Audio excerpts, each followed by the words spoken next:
السلام علیکم مفتي صاحب، زه په یو مشکل کې یم. زه یو څیز د الله جل شانه نه دریو کالو نه غواړم، خو هغه څیز ماته نه میلاویږي.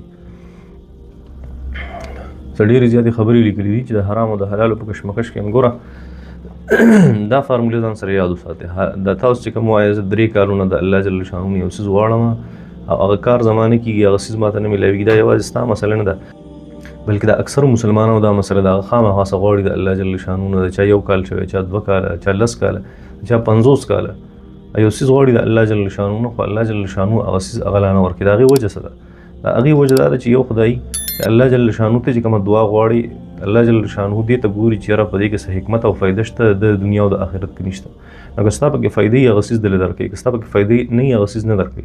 دویمه خبره دا چې ته چېرته د ناممکنه څیز سوال خو نه کوې، د ناممکنه څیزونو سوالونه کوې نه. الله جل شانه په دنیا کې دا قانون نه دی چې تا له یو ناممکنه څیز هغه درکړي، دا نه چې نشي درکولی، در به کړي الله جل شانه. الله داسې کوي نه، دا د دعا طریقه نه ده. درېیمه خبره دا ده چې الله جل شانه داسې کوي چې ته کوم څیز غواړې د الله جل شانه نه، الله جل شانه خو هغه څیز نه درکوي، خو د دې دعا په برکت سره په تاسو مصیبتونه او تکلیفونه هغه را روان دي. هغه تکلیفونه او مصیبتونه ډېر زیات لوی، ډېر زیات غټ مصیبتونه دي، هغه الله جل شانه په دې سره لرې کړي.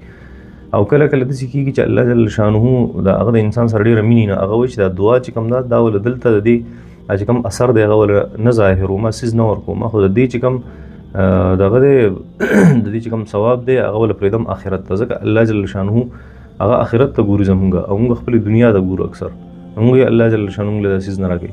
او اخري خبره ته زه دا وکړم چې 3 کالو ډېره اهمه ده چې 3 کالو نه ته یو څیز غواړې خو الله جل شانه هغه تعالی نه درکوي. د دې وجه دا ده چې الله جل شانه هر یو کار هغه په ټایم باندې کوي. اوس الله جل شانه ستا دپاره مقرر کړی چې دا څیز به زه درکوم، خو په 2030 کې به درکوم، او ته اوس په 2025 کې لګې خامخا یې غواړې. نو چې الله جل شانه هغه ورځ مقرر کړې نو تا له اوس څنګه درکړي؟ ولې الله هغه مقرر کړی ده نه، که الله جل شانه د هغې خلاف ورزي کوي، الله جل شانه چې کوم قانون دی د هغې خلاف ورزي هغه بیا د هغه لازم راځي. نو هغې د وجې نه الله جل شانه دغه څیز هغه په خپل وخت باندې کوي. نو ستا هر کار به کېږي، هر دعا ستا قبلېږي، خو په شرط دی چې ته حلال خورې.